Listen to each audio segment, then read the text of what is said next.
Bienvenue dans ce premier épisode de Hour Podcast. On est tellement contente avec Emeline du coup de créer ce podcast et de vous proposer toutes les semaines des épisodes d'une demi-heure pour vous faire vous questionner, réfléchir sur des questions de vie et surtout vous partager nos propres expériences. Donc je suis trop contente Emeline de te retrouver Moi aussi, je aujourd'hui. suis trop trop heureuse.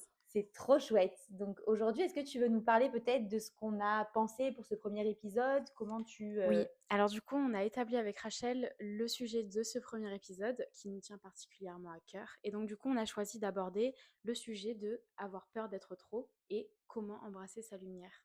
Non mais quand j'y pense, je le trouve tellement fan ce sujet. Putain, on n'aurait pas pu choisir mieux, vraiment. Je le trouve génial, je le trouve vraiment incroyable parce que chacune à notre niveau, on a notre perception de ce qu'est être trop.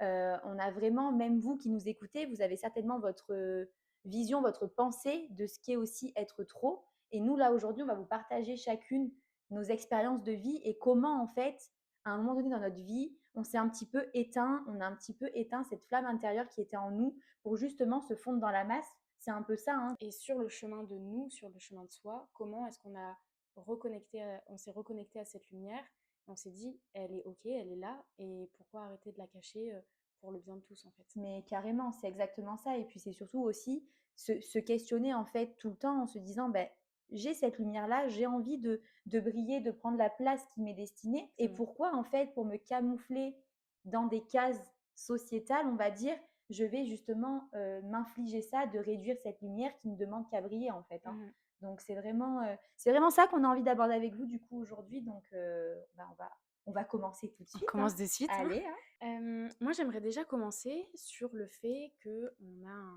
un discours dans l'hypersensibilité, parce qu'ici, on a deux personnes qui sont hypersensibles. Et donc, on a eu beaucoup ce discours de être trop sensible, être trop émotive. Et en fait, on se met vraiment face à beaucoup de critiques qui sont vraiment pour le coup destructrices et qui viennent attaquer notre matrice, qui on est, l'estime de soi et l'identité même d'une personne quand on s'attaque à tu es trop émotive.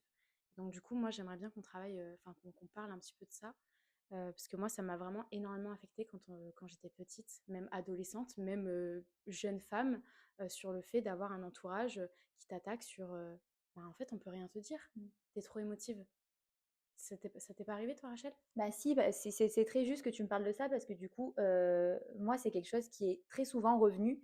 Du coup, je suis quelqu'un qui est très sensible. J'ai pas envie de dire trop justement du coup, mais pendant très longtemps, on m'a fait comprendre que j'étais trop sensible, que j'étais trop émotive, que j'étais justement aussi susceptible. C'est vraiment le mot qui était employé quand on parlait de moi. C'est-à-dire que parfois, mes parents me disaient quelque chose et ils me disaient, mais de toute façon, toi, tu es trop susceptible ou tu es susceptible, on peut rien te dire, tu es susceptible. Et en fait, ça venait, comme tu l'as très justement dit, venait m'attaquer au plus profond de moi parce que au plus profond de mon être et de mon âme, je suis quelqu'un qui ressent tout à 10 000%. Donc bien sûr que quand tu vas me dire quelque chose qui vient affecter mon être tout entier, bien évidemment que je vais exprimer ce que je ressens Et mal l'accueillir. et mal l'accueillir. Mm. Et moi, pour l'exprimer, je pleurais. Parce que moi, je pleure très souvent quand je suis contente, quand je suis triste. Donc, je pleurais. Mais du coup, la société, quand tu pleures, ils comprennent pas trop ce que c'est, tu Ouais. vois, comme émotion. Et moi, j'étais très souvent, en fait, tiraillée un peu entre ces deux choses-là parce que je ressentais tellement fort et d'une intensité assez extrême. Mais en même temps, je voulais pas non plus pleurer face à mes parents, parce que du coup, on va y venir. Peur d'être rejetée, peur de ne pas être aimée, peur justement comment dire, de ne pas rentrer dans le moule non plus de la société et de nos parents, en fait, tu vois. Ça vient chercher cette blessure d'abandon, en fait. Mais carrément, Mm. carrément. On parle vraiment de cette blessure d'abandon et cette blessure aussi de rejet, de se dire pourquoi on dit qu'on est trop alors qu'en fait on est juste nous, tu vois. Si justement on est trop et que quelqu'un nous dit qu'on est trop, ça vient dire dans le regard de l'autre qui va nous rejeter et donc qui ne va pas nous aimer. Et ça vient aussi, enfin, je trouve qu'on s'enferme aussi dans un people pleasing, de Mm. plaire aux gens et de s'effacer, de complètement mettre de côté son identité pour plaire aux autres, en tout cas pour ne pas confronter les autres à leur peur et à leur insécurité en fait. Mm. Mais c'est exactement ça. Mm. C'est exactement ça et c'est très juste. Et toi aussi, du coup, tu parlais justement de cette hypersensibilité et ce trop. Est-ce que tu as envie de nous partager du coup quelque chose? Est-ce que tu as envie... Alors déjà, je pense que pour ce podcast-là, vous allez vraiment apprendre à nous connaître, Mmh. apprendre à connaître nos histoires, notre chemin de vie, et cetera. Et je pense que déjà, dès ce premier épisode, j'ai envie de vous parler d'un parcours de vie peu atypique. C'est-à-dire que j'ai rencontré mon père biologique à l'âge de 21 ans. Et donc en fait, cette blessure d'abandon, je l'ai déjà vécue, en fait, dès la naissance Mmh. finalement. J'ai grandi, je me suis construite, dans le plaire aux autres parce qu'on n'est pas assez. On n'est pas assez pour être aimé, on n'est pas assez pour être accepté parce que bon déjà, dès le début en fait, j'ai pas été acceptée, Mmh. et aimée par mon père biologique. Donc en fait, je suis pas assez pour être aimée. Donc du coup, je me suis déjà enfermée dans ce moule du caméléon, d'essayer, de vraiment, prendre tous les traits physiques, comportementaux de la personne avec qui j'étais en communication. Et donc du coup, quand on venait me chercher dans le tu es trop, alors qu'en fait j'avais déjà mon masque, Ouais. et qu'on venait me chercher sur le tu es trop sensible, en fait c'était dévastateur pour moi, Mmh. mais vraiment destructeur, parce que j'étais déjà en travail constant depuis la nuit des temps d'essayer de cacher cette partie-là, de moi en fait.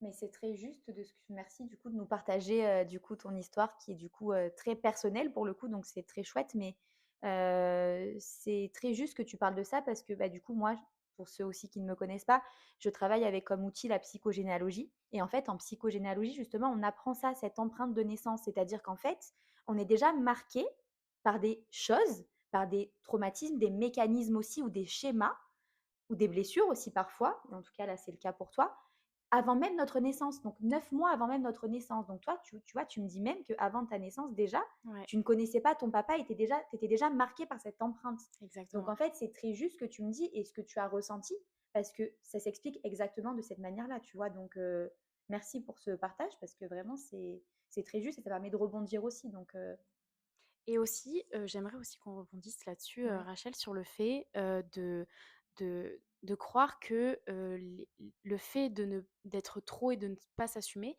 c'est une question de manque de confiance en soi, Mmh. manque d'estime de soi. S'il te plaît, Rachel, parles-en nous. Merci, merci infiniment d'aborder ce j'adore, je suis fan vraiment.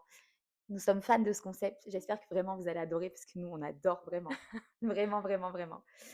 Oui, alors, beh, justement, ça aussi, c'est très juste comme question parce que en fait, moi, pendant très longtemps, je pensais encore une fois que le fait justement, de pas oser me montrer telle que j'étais, c'était un manque de confiance en moi. Alors qu'en fait, au plus profond de mes tripes, de mon âme, de mon cœur, depuis que je suis toute petite, je suis quelqu'un qui a une assurance de dingue. La C'est-à-dire qu'en même. fait, Mmh. moi, quand j'étais petite, je faisais des spectacles chez ma grand-mère, enfin, je faisais des trucs de fou, tu vois? Et j'adorais déjà prendre la parole, j'adorais déjà prendre l'espace, en fait, tu vois? Mais moi, justement, c'est quelque chose, et du coup, ben, je rebondis aussi avec ce que tu disais, mais c'est quelque chose dans mon enfance, en fait, qui a marqué, moi, justement, comment dire, ce fait de se cacher un peu cette lumière, c'est cette comparaison, en fait, que j'ai eue avec ma sœur depuis que j'étais toute petite. Ma sœur étant, elle, très timide, moi, justement, prenant beaucoup de place et plutôt exubérante, extravertie. Du coup, c'était très souvent, ben, Rachel, elle est trop comme ça et Sarah, elle est trop comme ça. Donc, du coup, en fait, à force d'être comparée avec ma sœur, de par ma famille, mes parents, mon entourage, en fait, j'ai pris cette place de je me mets au niveau un peu de ma sœur pour pas justement trop la dépasser, alors qu'au final, il n'y a pas de dépasser qui que ce soit. On est deux êtres à part entière, différentes. Et en fait, d'avoir été tellement comparée, je me suis abaissée et j'ai diminué cette lumière et comment dire, voilà, cette envie de briller, de rayonner pour justement me mettre à niveau et pour justement pas trop écraser ma sœur. En tout cas, c'est le sentiment que moi j'avais. Et ça m'a suivi pendant très longtemps parce que j'ai commencé les thérapies en 2021 et en 2021, quand j'ai commencé ma première thérapie, j'ai commencé par cette problématique avec ma sœur. C'est-à-dire qu'en fait, elle est arrivée à moi naturellement, en fait. En dessinant, je devais dessiner du coup mon arbre généalogique Mmh. et en dessinant ma sœur et en me dessinant moi, je t'assure, ma sœur, j'ai fait énorme, c'est-à-dire que j'ai fait un rond énorme et moi, je me suis fait toute petite. Et là, la thérapeute, elle me dit: «Mais regarde, tu vois bien qu'il y a quand même quelque chose qui ne va pas, en fait. Mmh. Tu donnes beaucoup plus d'importance à ta sœur qu'à toi. Pourquoi?» tu vois? Et en fait, c'était ça. C'était pourquoi je donnais autant d'importance à ma sœur, pourquoi je ne voulais pas l'écraser et tu vois, toutes ces questions-là, en fait, c'était pas du tout une question de confiance en soi parce que cette confiance, je l'avais. Ta lumière intérieure, elle était là. Ma lumière, elle était là. C'est juste qu'elle s'est éteinte parce que j'ai dû, en fait, me mettre à niveau, de par aussi mon prisme, de par ce que j'ai vécu aussi. C'est des choses, c'est voilà, c'est mon prisme à moi, c'est mes blessures, c'est mon expérience. Mais j'ai dû me mettre au niveau, en fait, pour pas trop écraser. Mais c'était en aucun cas, en tout cas pour moi, une question de confiance en soi. Mmh. Et je pense que dans la société, il y a vraiment des injonctions dans le sens où c'est très, porté sur la femme évidemment. Une femme ne peut pas être belle, intelligente, avoir de l'ambition, avoir un énorme potentiel. Elle ne peut pas avoir tout ça, elle ne peut pas embrasser sa lumière de chaque coin si elle a tout ça en fait. Et donc du coup, dans la société et depuis enfant, en fait, on apprend aux femmes, on apprend aux enfants à ne pas embrasser toute leur part d'eux parce ils sont trop en fait. Tu peux pas être intelligente et être belle à la fois. Tu peux pas être ambitieuse et intelligente. Enfin, tu peux pas Mmh. réussir de tous les côtés. Ou sinon, enfin, bref, ça porte vraiment sur le sujet de la femme. Et donc, du coup, quand on est dans cette problématique-là d'avoir beaucoup de potentiel et de reconnaître son potentiel, de reconnaître son intelligence, sa beauté intérieure et extérieure aussi, en fait, on vient cacher tout ça pour ne pas venir confronter les autres à leur manque de Mmh. confiance en eux, à venir confronter les autres à leur manque d'estime de soi, etc. Et donc, du coup, on vient s'auto-saboter, en fait. On en vient même à cacher cette ambition, freiner ses rêves, freiner donc ses actions, freiner son potentiel, etc. pour ne pas mettre les autres face à eux-mêmes. Mais c'est exactement ça et ça, c'est très juste et c'est avec du recul que du coup, on peut maintenant prendre conscience de ça. Mais c'est vrai que quand, sur le moment présent, tu es dans une situation comme ça, tu te dis: ben si je veux être aimée, acceptée dans un groupe, ben je dois me fondre dans la masse». En fait, il y Exactement. a pas le choix. La société, c'est ça actuellement. Enfin, en tout cas, ça l'était quand nous, on était un petit peu ados. Maintenant, ça commence à évoluer, les générations aussi évoluent, donc tant mieux, merci. Voilà.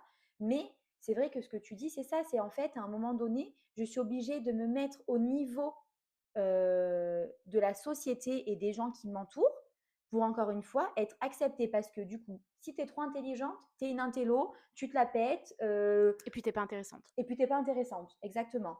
Si tu es trop belle, bah, tu es une bimbo, tu te la pètes. Et t'es bête. Et tu es bête. Merci. Voilà. Enfin, tu vois, et en fait, au final, pourquoi on ne peut pas juste être nous et pourquoi Mm. on n'apprend pas à l'école aux enfants à accepter les enfants tels qu'ils sont? Tu vois? Bon, là, on part sur d'autres sujets et on divague un peu, mais c'est vraiment ça, en fait. C'est cette question-là que la confiance en soi, justement, on n'est pas forcément trop confiante ou alors on l'est, mais après, on nous fait diminuer, en fait. Parce que, enfin, il y a cette expression de ça va, tes chevilles elles gonflent pas Oui. trop, ou vraiment le stigmate de rentre dans une case, ne sois pas trop, prends pas cette place qu'on ne veut pas te donner. Mais en fait, dans la vie, il faut que tu la prennes cette Mmh. place. Il y a personne d'autre qui va te la donner si toi tu ne prends pas les armes pour prendre Mmh. cette place qui t'est destinée, où ta lumière va rayonner et où tu vas vraiment transcender les cœurs autour de toi. Et c'est pour ça que du coup, c'est très juste parce que moi, c'est vraiment ce que j'ai envie aussi de véhiculer comme message aussi à travers ce qu'on fait, à travers qui on est, à travers ce qu'on a envie, à travers ce podcast aussi. Enfin, c'est vraiment de responsabiliser les gens en fait. À un moment donné, bien évidemment, on a tous été dans une position de victime où on a dit oui, mais c'est l'autre. Tous, enfin Mmh. voilà, sans exception, je pense qu'à un moment C'est humain. donné, c'est humain. Mmh. On a tous été dans ce triangle de Cartman où on a toujours tous été victimes, bourreaux. Enfin voilà, je veux dire, c'est voilà, c'est comme ça.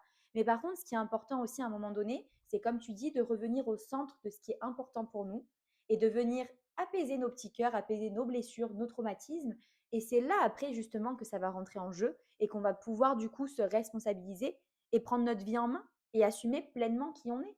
Et nous, c'est un peu ce qu'on a envie de faire du coup à travers ce podcast aussi parce que ben, on a envie de partager notre lumière, notre savoir, notre expertise, nos expériences et justement plus se cacher en fait, plus le faire de chez nous, enfin même si on est Ouais. chez nous, mais enfin on est chez moi dans mon salon, mais voilà qu'on le propose au monde et qu'on le diffuse au monde parce que ben, maintenant on sait que c'est notre propre responsabilité en fait. Mmh.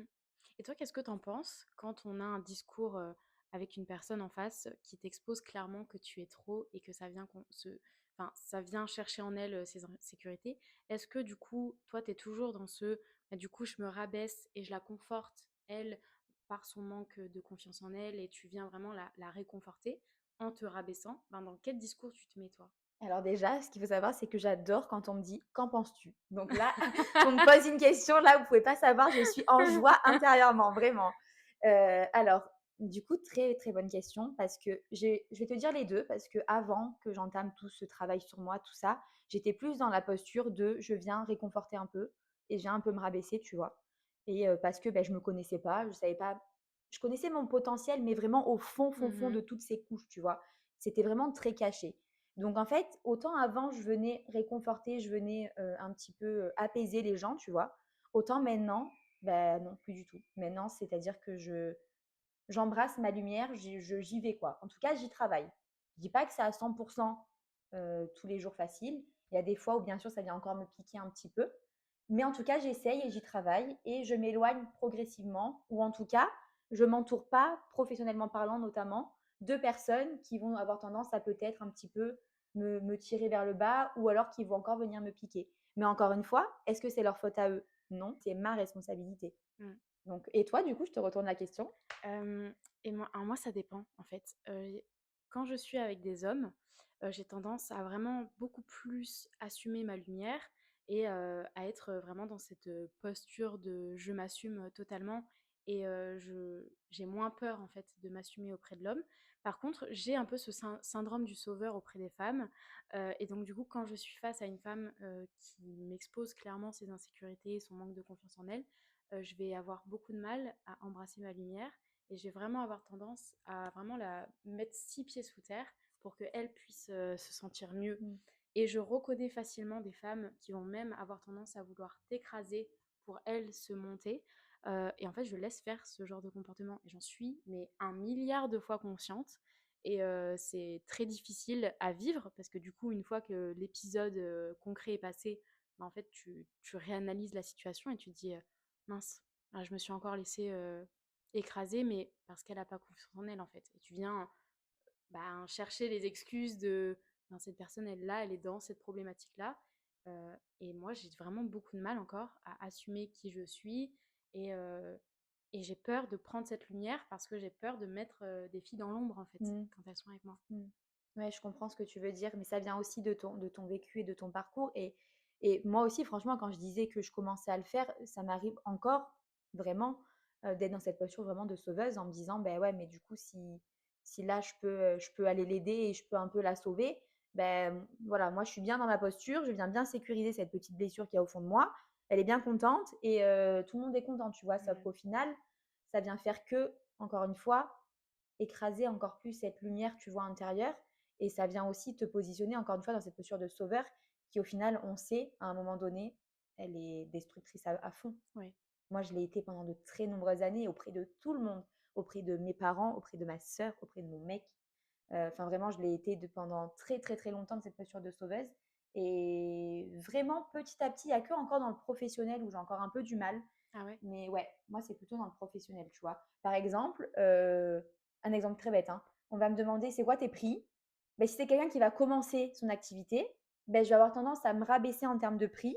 Ah ouais? Ouais, parce que je vais me dire: «Ouais, mais les pauvres, tu comprends, elles commencent, moi aussi j'ai commencé», alors que pas du tout. Mmh. Enfin, tu vois ce que je veux dire? Si tu veux m'avoir pour travailler avec toi, mes prix, c'est ça. Si ça se fait pas, c'est que ça doit pas se faire. Ça, j'ai encore un peu de mal, mais j'y travaille. Ce matin, j'ai fait une séance d'hypnose sur ma relation à l'argent, donc tout va bien se passer, ne vous inquiétez pas.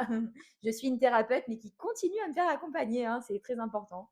Par rapport à ça, moi, c'est plutôt par rapport à l'accès, enfin, côté physique, par contre, où, j'ai été très, très jeune confrontée, en fait, aux critiques des filles, surtout au lycée où, en fait, mon physique était, trop, voilà, trop bimbo, trop, Encore une fois, trop quoi. ouais, trop: «Elle s'est fait refaire les fesses», «J'ai 16 ans, s'il te plaît».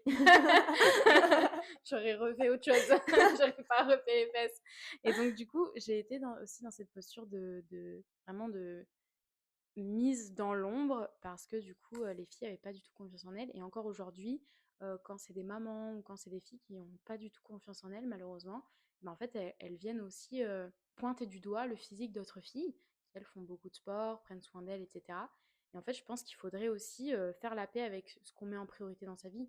Une maman qui ne fait pas de sport met en priorité dans sa vie, ses enfants et son cocon.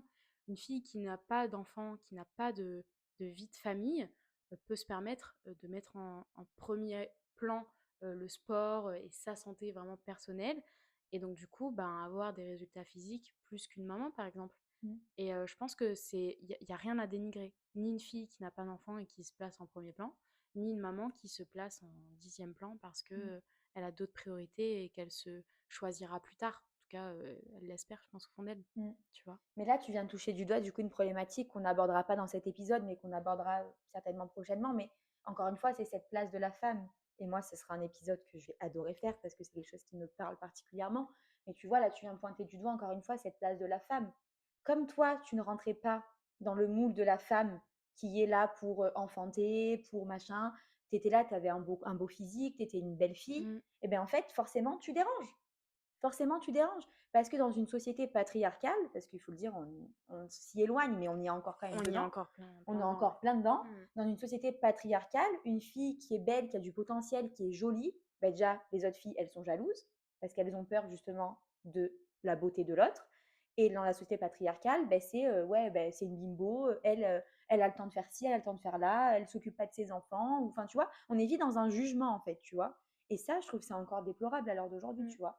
Donc, tu viens de toucher du doigt, encore une fois, cette problématique de la place de la femme aussi.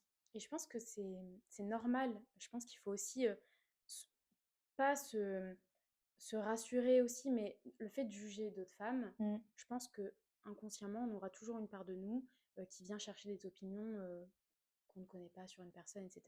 Mais je pense qu'il faut aussi prendre du recul et se Mm. responsabiliser sur cette opinion, prendre du recul sur l'opinion qu'on peut avoir sur une personne et se responsabiliser aussi dans ses actes, dans son comportement et dans la façon dont on traite cette femme-là, en fait. Parce que je pense que c'est humain, quand on a des insécurités, de juger une personne et d'en être jalouse. Par contre, on est responsable totalement de la façon dont on se comporte avec elle, par exemple. Mm. Carrément. Carrément, parce que c'est exactement ça. C'est qu'en fait, qu'est-ce qu'on fait? Donc là, bah, on vous pose la question à vous qui regardez. Qu'est-ce que je fais avec un jugement, en fait? Mm. Qu'est-ce que je fais avec une critique que je reçois? Qu'est-ce que j'en fais? Bien sûr, ça va venir piquer tes insécurités et c'est OK, c'est sûr, c'est là. Mais après, qu'est-ce que je fais, en fait? Est-ce que je la crois? Est-ce que je crois cette critique? Mhm. Mais du coup, si je la crois, ça veut dire que du coup, ben, je laisse encore le pouvoir à l'autre de contrôler ma vie, Même si je la dément, c'est pareil. même si je la dément, c'est pareil. Ou est-ce que du coup, ben, OK, elle arrive, mais elle glisse. OK, ça passe. Là, je reçois quelque chose, je reçois une critique négative. Ben là, j'ai reçu deux messages où j'ai vu deux personnes qui m'ont dit ben, des choses très agréables à entendre, tu vois. Et moi, tous les matins, ben, je cultive aussi un peu ce mindset, un peu, même si j'aime pas trop ce mot parce qu'on l'entend un peu à toutes les sauces, mais Ouais. ben, tu vois, cet état d'esprit, vraiment, pour moi, c'est quelque chose, c'est des routines en fait. C'est des routines et c'est OK en fait aussi par moment d'être complètement détaché de toute critique et parfois d'être hyper attaché à tout ce que tu vas entendre et tout ce que Mm. tu vas recevoir. Pas de. D'analyser aussi la personne qui vient te critiquer, d'avoir aussi cette capacité dans ton chemin et dans ton parcours psychologique, de pouvoir analyser dans quelle posture se met la personne qui te critique. Et donc pouvoir aussi trier ce que tu veux et ce que tu ne veux pas recevoir, ou en tout cas ce que tu ne veux pas nourrir en toi. Mais Voilà, par carrément. exemple, s'il y a une critique qui peut être totalement entendable et qui peut vraiment te nourrir et te faire progresser, dans ces cas-là, tu la prends. Et d'autres où tu sais que la personne n'est pas du tout dans une bonne posture soit dans une communication positive ou voilà, et que totalement dans un passif agressif, parce que ça aussi on a, ben, du coup tu choisis de ne pas prendre en considération la critique et voilà, et de la laisser venir et repartir carrément. Mm. Ah oui, non, mais c'est clair. Mais c'est bien parce que du coup, avec nos expériences, du coup, c'est quelque chose vraiment justement comment, enfin, avoir peur d'être trop et comment embrasser sa lumière. Enfin, c'est un sujet qui était très important pour nous, en tout cas, d'aborder dans ce premier épisode. Et parce que, enfin, c'est vraiment quelque chose qu'on a été confrontés, en fait. Ouais. Toi, de par ton physique, ta beauté aussi, et moi, de par ce charisme naturel que je peux avoir, tu vois. Cette lumière Waouh! solaire, ce soleil en fait qui circule entre les J'ai cœurs. réussi à dire ça, ce charisme naturel. Dingo. Non, et voilà, c'est important et c'est aussi le concept un peu de ce podcast. On n'est pas là pour vous donner des leçons, pour que vous receviez Pas du tout. enfin, voilà, des leçons de morale et des Mm. jugements préconçus. On est vraiment juste là pour passer un bon moment, pour vous partager aussi notre expérience, notre avis sur certaines questions. Et c'est vraiment ce qui nous fait kiffer en fait. Nous, c'est ce qu'on aime. On aime échanger, on aime discuter. Mm. Et c'est génial en fait. Alors, en fait, moi, c'est venu, on s'est on a échangé sur ce projet-là, et parce que moi, sur mon compte Instagram, ça partait un petit peu en psychologie, formation psychologie. Et en fait, j'en avais marre des textes parce que personne lit sur Instagram. Et donc, Mmh. du coup, ce projet-là, vraiment, on peut vous parler à cœur ouvert, parler de nos expériences, notre chemin sur lequel on continue de tracer notre vie.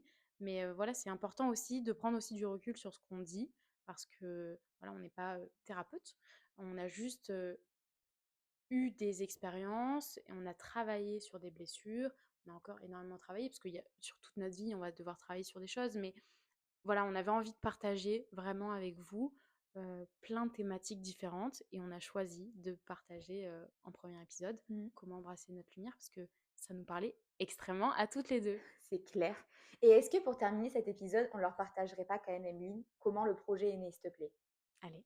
Ah, allez, on va vous le confier parce que vraiment alors en fait, ce qu'il faut savoir, c'est que ce projet est né vraiment, mais d'une manière, mais incroyable. Les gens qui me disent qu'il y a qu'une vie terrestre et humaine, moi j'y crois pas. Je vous le dis, je n'y crois pas. Dis comment on s'est rencontrés. Tu peux commencer Ah par là, oui, non Rachel. mais déjà comment on s'est rencontrés. Mm. Donc on a une personne qu'on connaît en Anaïs, si tu commun. passes par là, Ouais, on Anaïs t'embrasse. d'ailleurs, merci. Anaïs du coup qui crée un événement un jour Influence, d'influence. ouais. Moi, il faut savoir qu'à l'époque, j'avais même pas 1000 followers sur mes réseaux. Donc déjà, pour qui elle se prend la meuf à aller à un truc d'influence? Bah ouais, en fait, tout simplement, j'y suis allée. J'ai dit: «Bah, j'y vais» et du coup, il y avait Emeline Ouais. qui était là.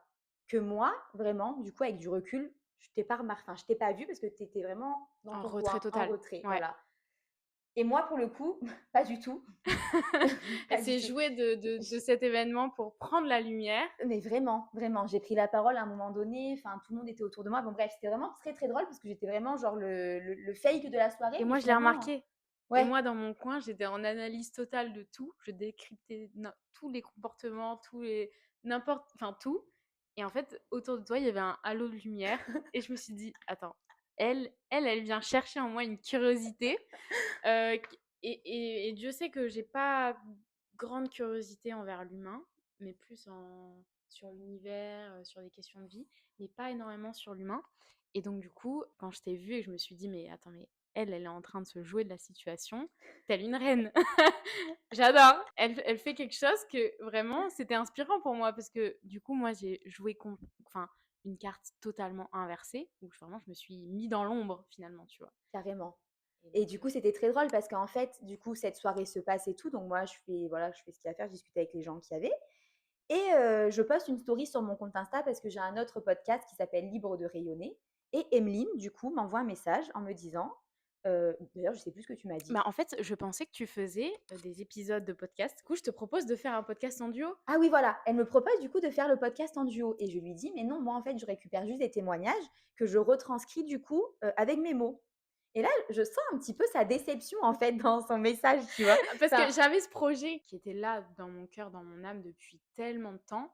Et donc, du coup, quand j'ai cru comprendre que ce projet-là, c'était celui que j'avais imaginé, et que tu m'as dit c'était pas du tout ça, je me suis dit mince, en fait, c'est toujours pas là. Du coup, ce projet-là, il sera toujours pas là. et en fait, je me souviendrai toujours, j'étais sur mon bureau, donc que tu as vu tout à l'heure dans ma chambre et j'avais mon vision board devant moi et en fait, sur mon vision board, j'ai mis une toute petite photo en bas de 2 meufs assises sur un canapé avec un micro, genre nous là, tu vois? Hmm. Et là, quand tu me proposes ça, je te dis: «Bah non, moi, c'est pas ça mon projet et tout». Je passe 5 minutes après, je te renvoie un message, je Tu me crois renvoies un vocal. et je te Attends, en dis fait, j'y réfléchis. non mais attends, 2 secondes là, hein, on va se poser là, c'est quoi que tu me proposes là en fait? Et là, du coup, bah, c'est comme ça que c'est parti. Ouais. Donc on a commencé à en parler, on s'est rencontrés pour la première fois du coup, à ton restaurant Hmm. et là, bah, le projet est né en fait, hein. Donc ça fait 2 mois qu'il, mûrit dans nos têtes, qu'il travaille et en fait pour nous, dis-moi si je me trompe, hein, mais il existait en fait dans une autre réalité. En tout cas dans la réalité d'Emeline, C'est dans ma trop fluide. réalité, c'est ça. Hmm. C'est trop fluide pour que ça soit, arrivé comme ça en fait, par Et le puis, Saint-Esprit quoi. et puis même, par ma problématique de spectre autistique, moi, je ne lis pas des liens aussi fluides avec des gens aussi rapidement. Ouais. Voilà, j'ai vraiment une aversion totale pour les liens sociaux. Et pourtant, j'ai quand même fait un diplôme en communication. Donc, du coup, je sais que tout ça a existé ou en tout cas était prévu parce que c'est trop fluide et Ouais, ça a été d'une fluidité et d'une évidence carrément. époustouflante. Carrément et puis le nom nous est venu en fait naturellement, le logo, le concept en fait, enfin je veux Tout. dire tout Puis on est d'accord était sur tout. ouais, c'est ça, on est d'accord sur tout malgré nos avis divergents sur les sujets et encore heureux. Totalement. Mais en fait, tout est simple, tout est fluide. Donc en fait, le projet est né d'une manière vraiment incroyable. Donc on parlera aussi dans un prochain épisode de tout ce qui est synchronicité, de l'univers, des guides, tout ça. Mais juste pour vous dire, en fait, les gars, il y a autre chose, en fait. Ouvrez vos consciences, mais vraiment, il y a quelque chose parce que là, vraiment, c'était pas possible autrement, en fait. Mmh. Donc, voilà, on espère que cet épisode vous a plu, que vous pourrez nous suivre, du coup, sur notre chaîne YouTube, nous écouter, nous suivre aussi sur Instagram. On a créé un Mmh. compte Instagram. Et du coup, bah, on se retrouve la semaine prochaine pour un nouvel épisode. Et en tout cas, bah, nous, on est trop ravis. N'hésitez pas aussi à venir, nous chercher et témoigner avec nous, vos retours d'expérience, votre chemin de vie aussi, quoi. Carrément, carrément, avec plaisir. Et on se retrouve du coup la semaine prochaine pour un nouvel épisode. À très bientôt.